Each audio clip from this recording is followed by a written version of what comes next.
पुण्यात्माओं, इस प्रकार अब ये पूरे विश्व में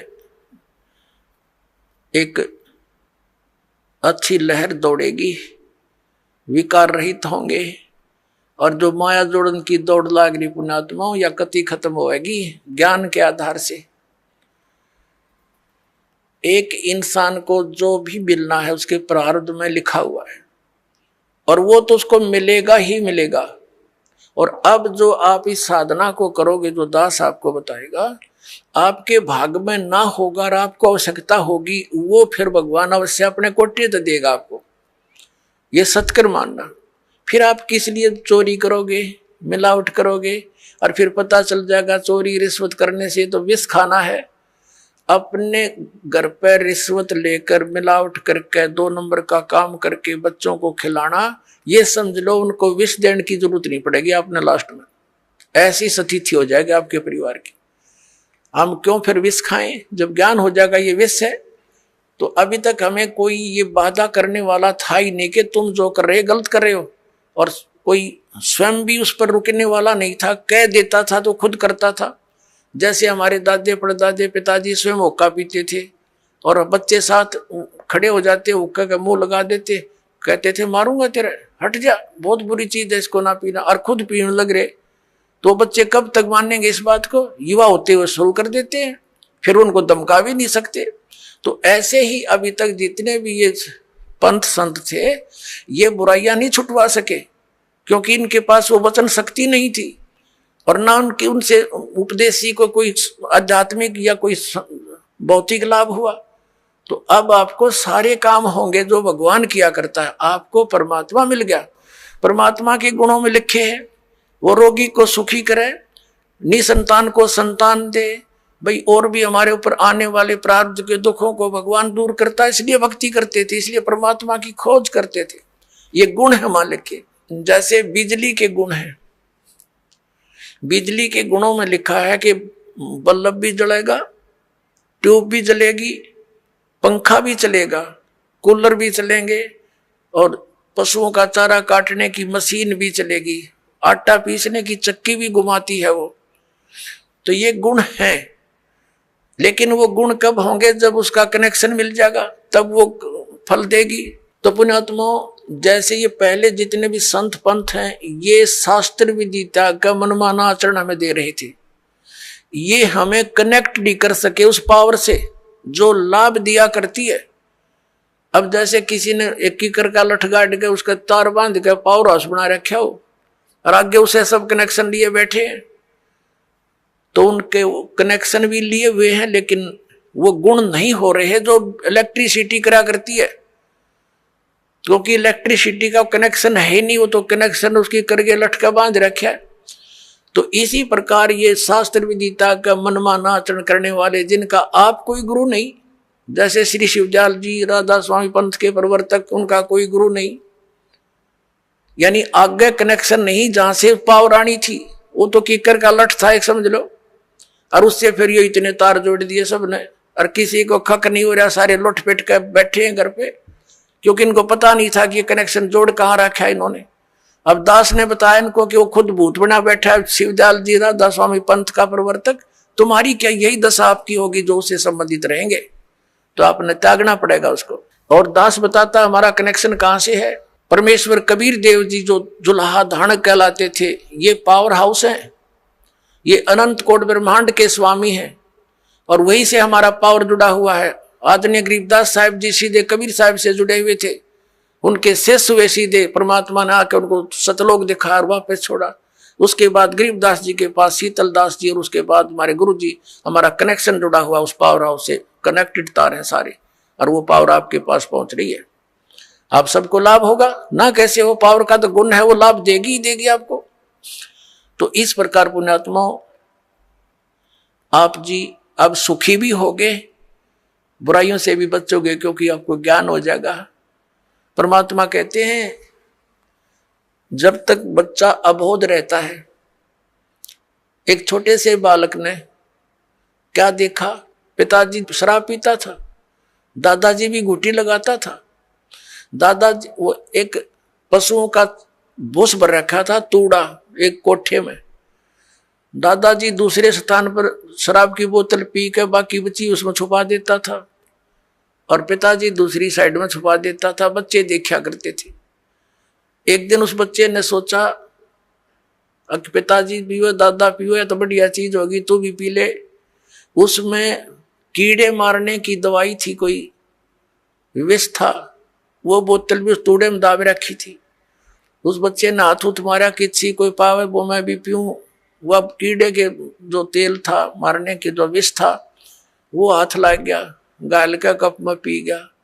5-10 मिनट बाद छोड़े पड़ मरा पाया। सुन देखा वह बोतल धरी कप रखा। तो पुण्यात्माओं, और जब उस बच्चे को ये पता हो जाएगा कि ये तो विष है, हाथ भी ना लावर, दूसरा नबीनों का दूर रहियो भाई, ये तो मर जाएगा इससे। तो पुण्यात्माओं, परमात्मा हमें ये आगाह कराते हैं कि कौन सा विष है कौन सा अमृत है।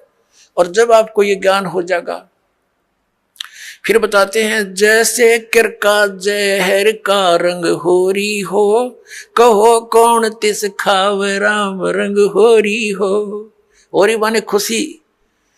जैसे कहीं पर विष का कण भी गिरा हो और आपको पता चल जाए ये विष का कण है, कहते उस कण को भी कौन खाओगा? किरके को उठा के दूर गिर का होगा, मिट्टी में दाब देगा और हाथ धोएगा, कहीं हमें प्रभाव ना कर जाए। तो परमात्मा कहते हैं, जैसे किरका जहर का रंग होरी हो, कहो कौन तिस खाव राम रंग होरी हो। यानी भगवान के रंग में हम इसे रंग जाएंगे और फिर होरी होरी माने खुशी खुशी होगी हमारे घर में। इस प्रकार हम इन बुराइयों से बचेंगे और फिर सपने में भी नहीं कर सकते। सत्कर मान लियो पुण्यात्मा, आपके आसपास भी कोई किसी का धन पड़ा होगा, विष दिखाई देगा और कोशिश करोगे उसको उठा करके भाई किसका है कहाँ पर है, आप या उठाओगे ही नहीं। और चोरी तो बहुत दूर की बात, मिलावट करना, रिश्वत लेना। किस लिए लेते हैं हम रिश्वत? किस लिए लेते हैं हम ये 2 नंबर का काम? किस लिए करते हैं? बड़ी कोठी हो, फिर दो बेटियां उनकी शादी करनी, उसमें कई लाखों रुपए का दहेज देना है।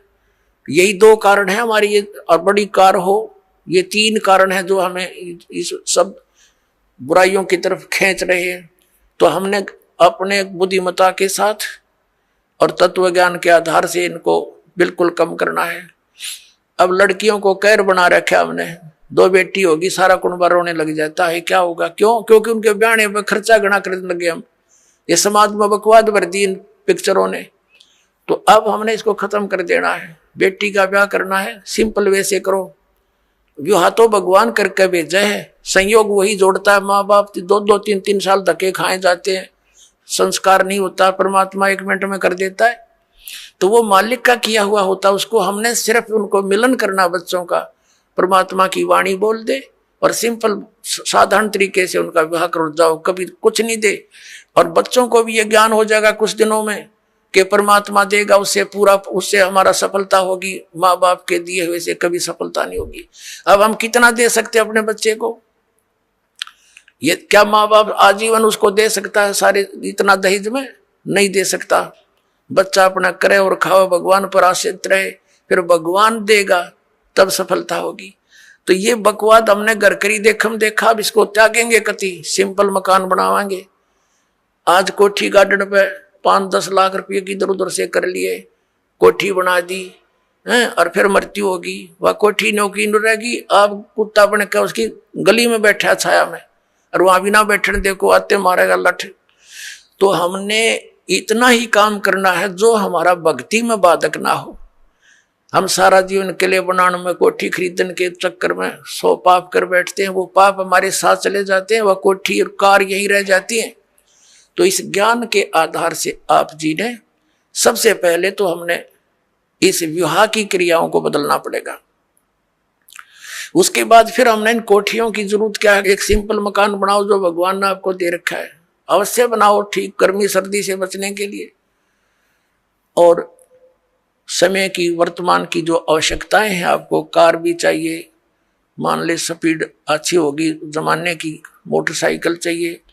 आप विश्वास करना, परमात्मा आपको वो भी देगा, लेकिन सदुपयोग के लिए उसमें परमात्मा की कैसेट ला के चले, उसके अंदर भगवान की टेप चलावे, मालिक की चर्चा करता जावे और आवे, तो वो आपको सबको दे सकता है। मालिक के घर में किसी चीज की कमी नहीं, लेकिन दुरुपयोग ना हो। और हमेशा परमात्मा देगा, उसी में सफलता प्राप्त होती है।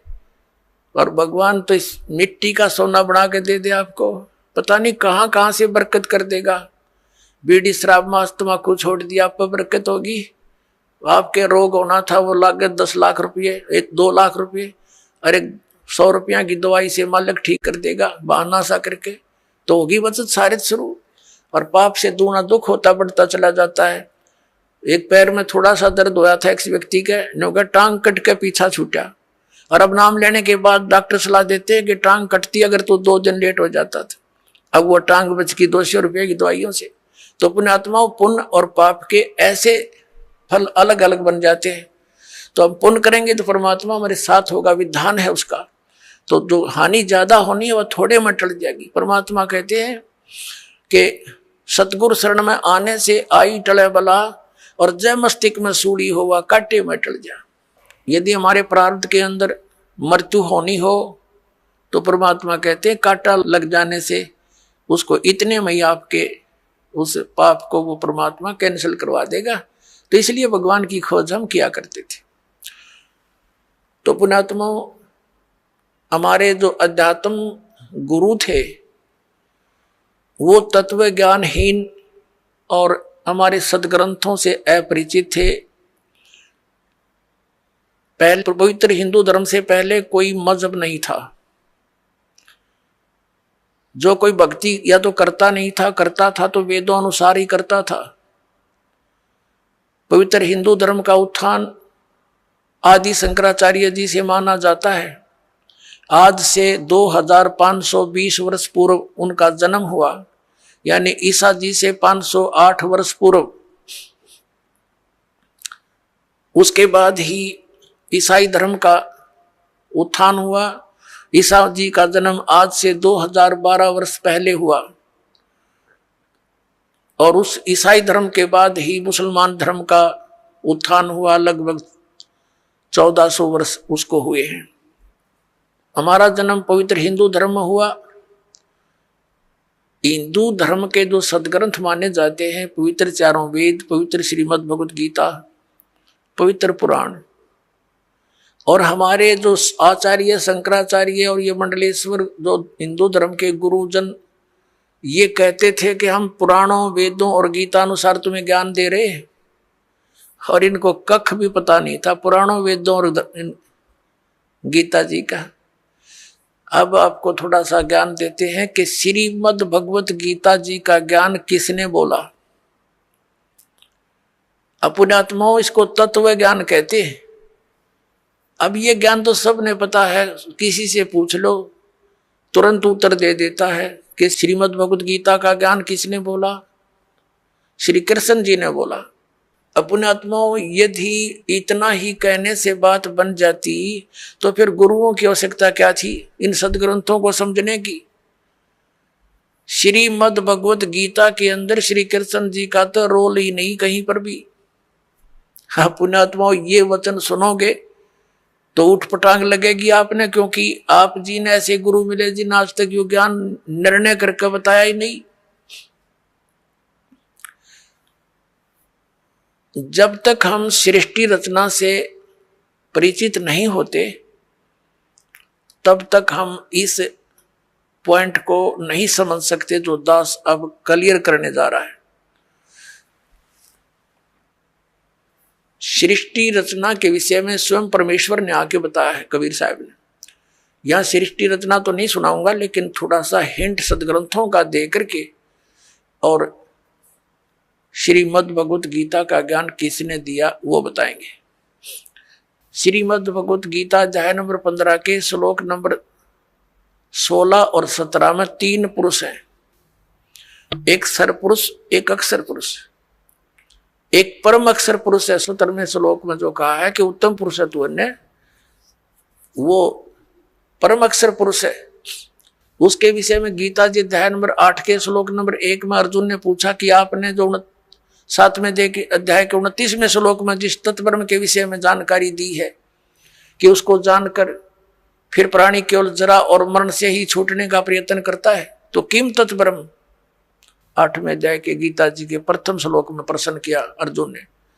गीता ज्ञानदाता ने 8वें अध्याय के 3रे श्लोक में उत्तर दिया कि वो परम अक्षर ब्रह्म है। तो पुण्यात्माओं, ये सरपुरुष कौन है? ये स्वयं ब्रह्म है, ये काल है, ये गीता ज्ञान बोल रहा है। अक्षर पुरुष कौन है? जो 7 संग ब्रह्मांड का स्वामी है, उसका यहाँ कोई रोल नहीं है। इसलिए हमारे इस अध्यात्म ज्ञान में इस पृथ्वी लोक पर विशेषकर 2 पुरुषों का, 2 भगवानों का रोल है। एक तो इस सरपुरुष यानी ब्रह्म का, जो श्री कृष्ण जी में प्रवेश करके गीता जी का ज्ञान बोल रहा है, जिसने ज्ञान बोला। और दूसरा परम अक्षर ब्रह्म है, जो उत्तम पुरुष तो अन्य परमात्मा उदाहरते यह लोक चरमावि से विवर्ती अवे ईश्वर है। गीता जी अध्याय नंबर 15 के श्लोक नंबर 17 में। और 8वें अध्याय के 3रे श्लोक में गीता ज्ञानदाता स्वयं कहता वो परम अक्षर ब्रह्म है। तो ये गीता ज्ञानदाता 8वें अध्याय के 13वें श्लोक में कहता कि ओम इति एकाक्षरम ब्रह्म व्यवहारण माम अनुसमरण यह प्रयाति तजन देहम स याति परमागति। मुझ ब्रह्म का केवल एक ओम मंत्र है, और इसका जो उच्चारण करके श्रवण करता हुआ शरीर छोड़कर जाता है, ओम नाम से मिलने वाली जो परम गति उसको प्राप्त होता है। वो कौन सी है? ब्रह्मलोक। ओम नाम से ब्रह्म का है, ब्रह्मलोक में रहता है ब्रह्म, तो ब्रह्म प्राप्ति होती है। 8वें अध्याय के 16वें श्लोक में लिखा है कि ब्रह्मलोक पर्यंत भी जन्म मृत्यु के अंदर है। ये भी पूर्ण मोक्ष नहीं हुआ, क्योंकि ब्रह्मलोक में गए हुए प्राणी भी वापस आते हैं। और गीता ज्ञानदाता स्वयं भी कहता दूसरे अध्याय के 12वें श्लोक में, चौथे अध्याय के 5 और 9 श्लोक में, 10वें अध्याय के 2रे श्लोक में कि अर्जुन तेरे और मेरे बहुत जन्म हो चुके। इसलिए 18वें अध्याय के 62वें श्लोक में गीता ज्ञानदाता कहता है कि तू सर्वभाव से उस परमेश्वर की शरण में जा, उसकी कृपा से ही तू परम शांति को, सनातन परम धाम को प्राप्त होगा। गीता जी अध्याय नंबर 15 के श्लोक नंबर 4 में कहा कि जब तत्वदर्शी संत मिल जा, उसके बाद उस परमेश्वर के उस परम पद की खोज करनी चाहिए, जहां जाने के बाद साधक फिर लौटकर कभी संसार में नहीं आते। और जिस परमेश्वर ने सब ब्रह्मांडों की रचना की है, और केवल उसी की भक्ति करो, ये गीता ज्ञानदाता कहता है। तो इससे सिद्ध है कि श्रीमद् भगवत गीता का ज्ञान देने वाले से भी कोई और एक सुप्रीम पावर है।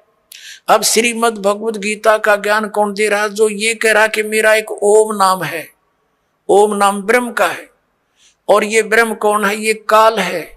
इसने प्रतिज्ञा कर रखी है कि मैं कभी किसी के समक्ष नहीं आऊंगा, मेरे कर्म और जन्म अलौकिक हैं।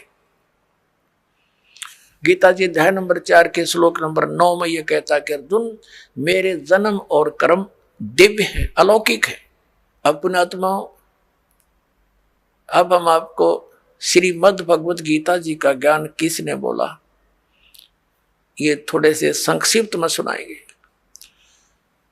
श्री कृष्ण जी का तो रोल ही नहीं है गीता जी के ज्ञान में। कैसे कि श्री कृष्ण जी युद्ध के पक्ष में नहीं थे इस महाभारत के युद्ध में, और 3 बार वो गए हैं शांति दूत बनकर, समझाने की चेष्टा की है कौरव और पांडवों को। लास्ट में यहां तक जब फैसला कर लिया कि भी एक तरफ मैं होऊंगा, एक तरफ मेरी सेना होगी, और मैं शस्त्र भी नहीं उठाऊंगा, प्रतिज्ञा कर ली। तो पुण्यात्माओं, जो महापुरुष ये कहता हो कि मैं हथियार भी नहीं उठाऊंगा, क्या फिर वो युद्ध की सलाह दे सकता है? नहीं। अब जब इसने देखा कि इसने इस काल भगवान ने ये गीता जी अध्याय नंबर 7 के श्लोक नंबर 24 और 25 में स्पष्ट करता है कि मैं अपनी योग माया से छुपा रहता हूं, मैं कभी किसी के समक्ष नहीं होता, ये मेरा अटल अनुतम अवय अनुतम यानी घटिया अटल नियम है। इससे घटिया और क्या होगा? जो पिता अपने पुत्रों के सामने नहीं आता उसमें कोई दोष है? तो इस कारण इस प्रकार वो स्पष्ट करता है कि मैं अपनी योग माया से छुपा रहता हूं, और मुझ अव्यक्तम व्यक्तिम आपन मनन्ते, मुझ अव्यक्त को मैं तो अव्यक्त रहता हूं और मुझे कृष्ण मान रहे हैं ये मूर्ख जन समुदाय। I am not Krishna, Gita ज्ञानदाता कहता है। अब ये इसके जन्म और कर्म कैसे अलौकिक है? पुण्यात्माओं, ये काल जो है, जैसे आप जी ने श्री शिव पुराण के अंदर इस विद्वेश्वर संहिता के अंदर देखा, आपको दिखाएंगे, तो उसके अंदर क्या लिखा है कि ब्रह्मा और विष्णु जी का आपस में इसी बात पर युद्ध हो गया। ब्रह्मा जी कहते हैं विष्णु जी के मैं तेरा जनक हूं, मैं तेरा बाप हूं, तेरी उत्पत्ति मैंने की है। विष्णु जी कहते हैं मैं तेरा बाप हूं, तेरी उत्पत्ति मेरी नाभि कमल से हुई है। इसी बात पर इनका युद्ध हो गया। इसको समाप्त कराने के लिए इनके पिता, जिसने यह गीता का ज्ञान बोला, ये इनका पिता है, ये काल रूपी ब्रह्म सदा शिव यही है। इसने इन दोनों के बीच में एक तेजो में लिंग खड़ा कर दिया, स्तंभ, और बहुत लंबा चौड़ा, ये ऊपर नीचे घूमने लगे। उसका और छोर प्राप्त करने के लिए युद्ध बंद हो गया। फिर ये स्वयं अपने पुत्र शिव का रूप धारण करके खड़ा हो गया। फिर इनको समझाने लगा कि तुम भगवान नहीं हो, यू आर नॉट गॉड, तुमने अपने आप को इस मान लिया, जैसा कि आपको बहुत बार दिखाया है दास ने। फिर ये कहता है कि पुत्रों, ब्रह्मा और विष्णु को, कि तुमने जो दो कृत, दो डिपार्टमेंट, जैसे उत्पत्ति और सतिथि का तुमने मुझसे प्राप्त किए तपस्या करके, इसी प्रकार दो कृत महेश्वर और रुद्र को ने प्राप्त किए मेरे से। इसका मतलब ये पांचवा है जो श्री शिव पुराण का ज्ञान और ब्रह्मा विष्णु को जो ज्ञान दे रहा है, यो इनका पिता है। और ये उसी विद्वेश्वर संहिता में इसी चैप्टर में कहता है कि मेरा एक ओम अक्षर है, नथिंग एल्स, और इसका सिमरण करो, इसका सिमरण करने से मेरा ही स्मरण होता है। तो इससे सिद्ध हो गया कि जो शिव पुराण के विद्वेश्वर संहिता के अंदर बोल रहा है वो काल है, और वो शिव रूप बना के खड़ा हो गया। ऐसे ये छल करता है, किसी को ब्रह्मा रूप में दर्शन दे देता है, किसी को विष्णु जी के रूप में दर्शन दे देता है, तो वो विष्णु जी की महिमा गाने लग जाता है कि विष्णु जी आप ही भगवान हो, आप छुपाए हुए हो अपने आप को। इस प्रकार इनको भ्रम हो जाता है। और ये कैसे इसके कर्म अलौकिक हैं, अब आपको दिखाते हैं थोड़ा प्रमाण सदग्रंथों में। एक बार देवताओं का और असुरों का, राक्षसों का युद्ध हो गया, और राक्षस विजयी हो गए, देवता भाग गए, मैदान छोड़ गए। देवताओं ने कहीं जाकर के इकट्ठा होकर भगवान विष्णु की आराधना की, और ये विष्णु रूप धारण करके, ये ब्रह्मा विष्णु महेश का पिता जिसने गीता बोली, ये वहां प्रकट हो गया। और इसने पूछा कि तुमने जो तुम्हारे मन की बात मैंने जान ली है, और आप जाओ, जो ससाद का पुरंजय नामक पुत्र है उसको युद्ध के लिए खड़ा कर लो, राक्षसों के आमने सामने खड़े हो जाओ और उसको तैयार कर लो। मैं उसके शरीर में प्रवेश करूंगा, राक्षसों को मार दूंगा। अब दिखाता हूं आपको, ये देखिएगा श्री विष्णु पुराण, गीता प्रेस गोरखपुर से प्रकाशित है। ये है श्री विष्णु पुराण, सचित्र हिंदी अनुवाद सहित है, इसमें संस्कृत भी साथ है। अनुवादक है मुनीलाल गुप्त, और गीता प्रेस गोरखपुर से प्रकाशित है। प्रकाशक एवं मुद्रक है गीता प्रेस गोरखपुर, गोविंद भवन कार्यालय कोलकाता का संस्थान। ये है अध्याय नंबर 2 और चतुर्थ अंश, और 233 पृष्ठ पे ये विष्णु पुराण। अब हम आपको यहां ले आते हैं, 233 पृष्ठ पे यहां से पढ़ेंगे। पूर्व काल में, त्रेता युग में, एक बार अति भीषण देव असुर संग्राम हुआ, देवताओं और राक्षसों का।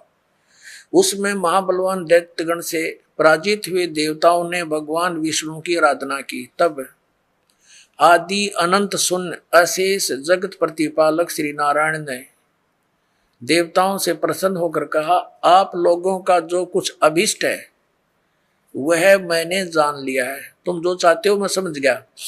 उसके विषय में यह बात सुनिए। राजऋषि ससाद का जो पुरंजय नामक पुत्र है, उस अक्षत्रिय श्रेष्ठ के शरीर में अंश मात्र से यानी कुछ समय के लिए स्वयं अवतीर्ण होकर उन संपूर्ण दैत्यों का नाश करूंगा। अतः तुम लोग पुरंजय को दैत्यों के वध के लिए तैयार करो। ठीक हो गया। अब इसने क्या किया, पुरंजय को खड़ा कर लिया, देवताओं ने समझा बुझा के, और राक्षस भी सामने हो गए। ये काल जो है उस पुरंजय के अंदर प्रवेश कर गया, क्योंकि ये 1000 भुजा का 1000 कला का मालिक है। ब्रह्मा विष्णु महेश 4 ये 16 कला के मालिक हैं, तो इसमें शक्ति ज्यादा। इसने उन सब राक्षसों को मार डाला। तो अब दूसरा उदाहरण देते हैं आपको। एक समय गंधर्वों का और नाग वंशियों का, नाग गोत्र के व्यक्तियों का आपस में युद्ध हो गया। तो गंधर्वों ने नागों को पराजित कर दिया और उनके सब धन लूट लिया। तो फिर वंशियों ने यानी नाग गोत्र वाले व्यक्तियों ने इकट्ठे होकर भगवान विष्णु की आराधना की। फिर ये विष्णु रूप में काल प्रकट हो गया। इसने कहा कि आप जाओ और ऐसे ही पुरुकुत्स को तैयार करो, पुरुकुत्स को उसको तैयार करो, उसके शरीर में प्रवेश करके मैं गंधर्व का नाश कर दूंगा। अब देखो प्रमाण, ये है अध्याय नंबर 3 और श्लोक नंबर 200। ये श्री विष्णु पुराण, ये है अध्याय नंबर 3 और चतुर्थ अंश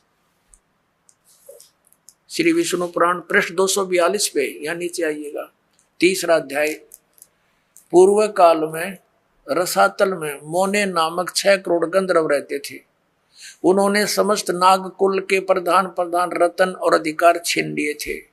गंधर्वों के पराक्रम से अपमानित उन नागेश्वरों द्वारा स्तुति किए जाने पर उसके श्रवण करने से जिनकी विकसित कमल सदृश आंखें खुल गई हैं, निंद्रा के अंत में जागे हुए उन जलस्यायी भगवान सर्वदेवेश्वर को प्रणाम कर उनसे नाग गुणों ने कहा, भगवान इन गंधर्वों से उत्पन्न हुआ हमारा भय किस प्रकार शांत हो। तब आदि अनंत रहित भगवान पुरुषोत्तम ने कहा, युवनासव के पुत्र मानधाता का जो यह पुरुकुत्स नामक पुत्र है, उसमें प्रविष्ट होकर मैं स्पष्ट कर दिया, प्रविष्ट होकर उसमें प्रवेश करके मैं उन संपूर्ण दुष्ट गंधर्व का नाश कर दूंगा। हो गया स्पष्ट। अब इसके कर्म अलौकिक ऐसे हैं, ये कहता मेरे कर्म दिव्य हैं।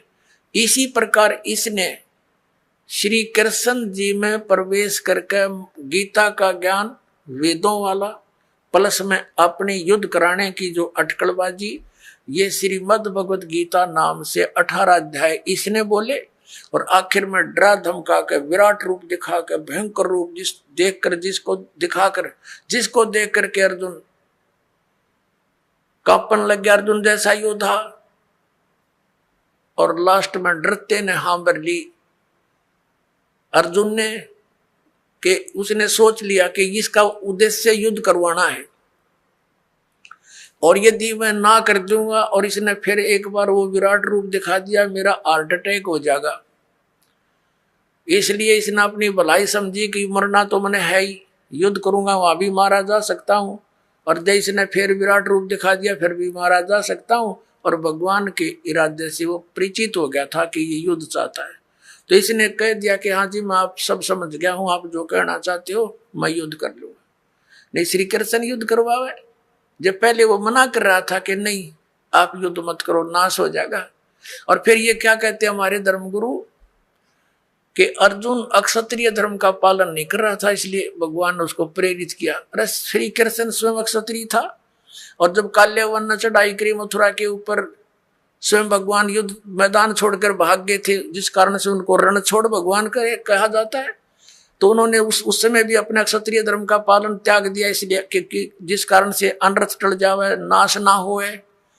तो क्या वो व्यक्ति फिर अक्षत्रिय धर्म के पालन करने के लिए इसे नाश करने की सलाह दे सकता है? तो पुण्यात्माओं, अब हमने इन सदग्रंथों से स्वयं परिचित होना है। ठीक है, इन्होंने जितना ज्ञान दिया वो इनके सत्र का इनके पास रहे। अब हम सदग्रंथों के अनुसार साधना करेंगे और ज्ञान ग्रहण करेंगे। अब आपको दिखाते हैं कि श्री कृष्ण जी को तो पता नहीं मैंने क्या बोला था गीता जी में, अभी दिखाता हूं। अपनात्माओं, महाभारत का युद्ध हो लिया, कौरवों का नाश हो गया, पांडव राजगद्दी पर विराजमान हो गए। उसमें श्री कृष्ण के अंदर से काल निकल गया। ओनली श्री कृष्ण विद्यमान था, प्रेजेंट था। एक दिन श्री कृष्ण जी ने कहा कि अब मैं वापस जाता हूं द्वारका को और तुम अपना राज करो। अर्जुन ने कहा कि भगवान आप हमें कुछ सत्संग अध्यात्म ज्ञान सुना कर जाओ, क्योंकि आप हमारे गुरु हो। एक सत्संग करके जाइयो। जब श्रोतागण सामने बैठे थे, अर्जुन और कृष्ण वहां पर टहल रहे थे, सत्संग का समय के इंतजार कर रहे थे, श्रद्धालु आ रहे थे। तब श्री कृष्ण जी से अर्जुन ने कहा, भगवान कृपा मुझे वही ज्ञान सुनाना जो आपने युद्ध के दौरान सुनाया था, यानी वो गीता जी का ज्ञान बताना। अब मैं भूल गया हूं, बुद्धि के दोष से मुझे याद नहीं रहा। श्री कृष्ण जी कहते हैं कि तू बड़ा श्रद्धाहीन है अर्जुन, तू बड़ा बुद्धिहीन है, तूने उस ज्ञान को याद क्यों नहीं रखा। और अर्जुन पर तो डांट मार रहे हैं कि तूने याद क्यों नहीं रखा, और स्वयं कह रहे हैं अब मैं पूरा ज्यों का तो तुझे उसको नहीं बता सकता, क्योंकि उस समय मैंने योग युक्त होकर ये ज्ञान बोला था।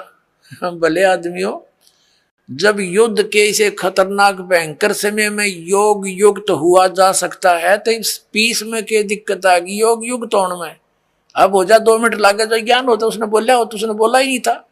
ये श्री कृष्ण में प्रवेश करके काल बोल गया। जैसे आप देखते हो एक प्रेत आत्मा दूसरे के शरीर में प्रवेश कर जाती है और वो प्रेत बोलता रहता है, बहुत कुछ बोल जाता है। उसके जाने के बाद जिस शरीर की वो आत्मा अपने सचेत होती है, फिर उसको कोई अन्य ही बताते हैं, ऐसे बोल रहा था तू, ऐसे बोला, ऐसे बोला। उसको कुछ नहीं पता होता मैंने क्या बोला, और ही बताते हैं। फिर वो कहने लग जाता मैंने एक दिन ऐसे बोला। तो ऐसे श्री कृष्ण जी में प्रवेश करके उसकी आत्मा को दबा कर ये काल बोल गया सारे काम में। और उसके निकलने के बाद फिर ओरिजिनल कृष्ण था, वो क्या बोलता है दिखाता हूं आपको। देखिए, ये संक्षिप्त महाभारत द्वितीय खंड, ये द्वितीय खंड गीता प्रेस गोरखपुर से प्रकाशित है। संपादक तथा संशोधक हैं जयदयाल गोविंद का, जिसने श्री मद्भुत गीता का भी अनुवाद किया है। गीता प्रेस गोरखपुर से प्रकाशित है, गीता प्रेस गोरखपुर से। इसके 667 पृष्ठ पर आप जी को ले चलते हैं। ये देखिएगा, पृष्ठ नंबर 667, 667, और ये है संक्षिप्त महाभारत। संक्षिप्त महाभारत। अब यहां आ गया।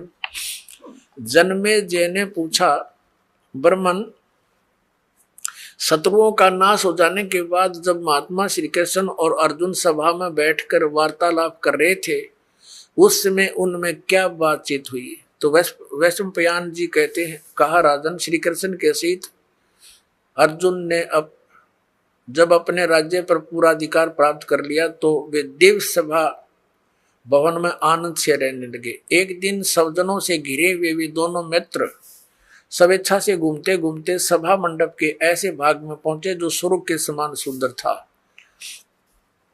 पांडुनंदन अर्जुन श्री कृष्ण के साथ रहकर बहुत प्रसन्न थे। एक बार उन्होंने उस रमणीक सभा की ओर दृष्टि डालकर भगवान से ये वचन कहे, देवकी नंदन, जब युद्ध का अवसर उपस्थित था उस समय मुझे आपके महात्म का, अब यहां चर्चा हो रही है इनकी, और ज्ञान महात्म का ज्ञान और ईश्वरीय स्वरूप का दर्शन हुआ था। किंतु केशव, अब आपने स्नेहवश पहले मुझे जो ज्ञान का उपदेश किया था वह सब इस समय बुद्धि के दोष से भूल गया है। उन विषयों को यानी गीता, श्रीमद् भगवत गीता के ज्ञान को सुनने के लिए बार बार मेरे मन में उत्कंठा होती है। इधर आप जल्दी ही द्वारका जाने वाले हैं, अतः पुण्य उस सब विषय को, वह विषय मुझे सुना दीजिए। वैशंपायन जी कहते हैं, अर्जुन के ऐसा कहने पर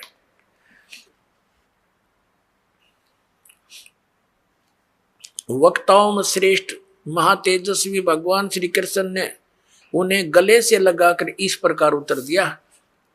श्री कृष्ण बोले, अर्जुन, उस समय मैंने तुम्हें अत्यंत गोपनीय विषय का श्रवण कराया था, अपने स्वरूप भूत धर्म सनातन पुरुषोत्तम तत्व का परिचय दिया था और नित्य लोकों का भी वर्णन किया था, किंतु तुमने जो अपनी नासमझी के कारण उस उपदेश को याद नहीं रखा, यह जानकर मुझे बड़ा खेद हुआ है। उन बातों को अब पूरा पूरा स्मरण होना संभव नहीं जान पड़ता। पांडु नंदन, निश्चय तुम बड़े श्रद्धाहीन हो, तुम्हारी बुद्धि अच्छी नहीं जान पड़ती। अब मेरे लिए उस उपदेश को ज्यों का त्यों दोहरा देना कठिन है, क्योंकि उस समय योग युक्त होकर मैंने परमात्म तत्व का वर्णन किया था। अब पुण्यात्माओं, अब आपके कति समझ में आ जाएगी, यु ज्ञान बोलिया किसने? श्री कृष्ण जी का था रोल नहीं गीता के ज्ञान में। अब ये खुद कह रहे हैं कि मैंने, अब जैसे ये दास आपको ये सत्संग सुना रहा है और आप मुझे 10 वर्ष के बाद पूछ लियो, जी इस विषय पर जो आपने ये सत्संग किया था कृपा फिर सुनाइयो, कभी सुन लो उसी से मैं सुना दूंगा, क्योंकि वो मैंने अपने होश हवास में सुना रखा है। और मेरे अंदर कोई प्रेत बोल रहा है तो फिर मैं ये बात बोलूंगा तो श्री कृष्ण बोल रहे हैं कि तुमने याद नहीं रखा, तुम कैसे व्यक्ति हो, श्रद्धाहीन हो, बुद्धिहीन हो। अरे भले आदमियों, ये दास सत्संग करेगा और प्रथम बार जो श्रोता इस सत्संग को सुनेगा 20% याद रहता उसको, और मैं फिर डांट मारूं कि तुमने याद क्यों नहीं रखा, तो इससे सिद्ध है कि खिसियानी बिल्ली खंबा नोच रही है, यानी उसको ज्ञान नहीं खुद को, और उसको धमका रहा है कि तूने याद क्यों नहीं रखा, तेरा के बिजली गिर गई।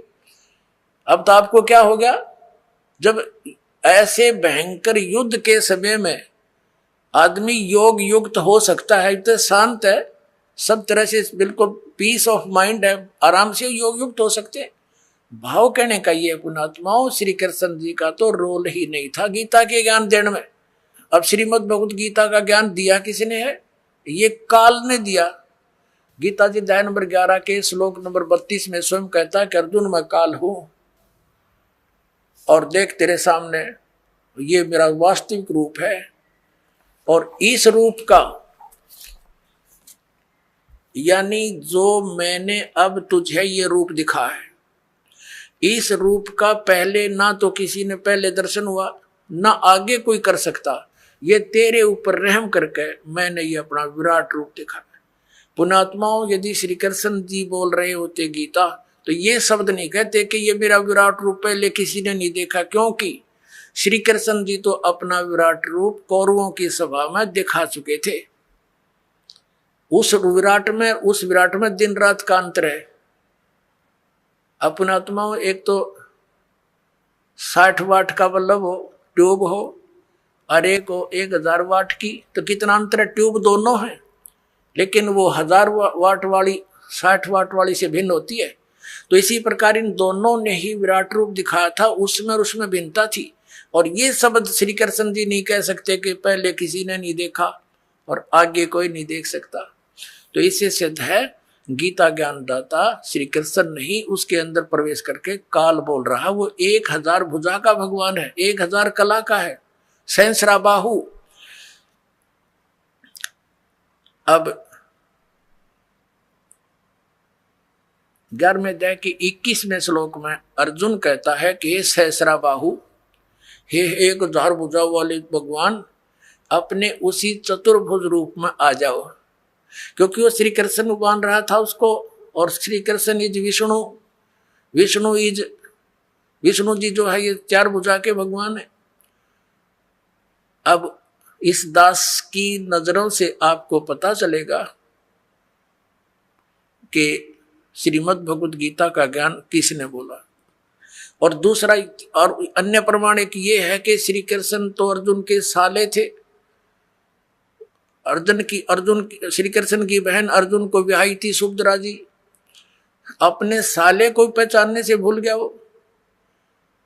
श्री कृष्ण नहीं था वो। श्री कृष्ण से बाहर निकल कर वो काल देख रहा था, ऐसे भयंकर रूप दिखाया, और श्री कृष्ण अलग खड़े हैं, ओझल हो गए उसके प्रकाश में, तेज में।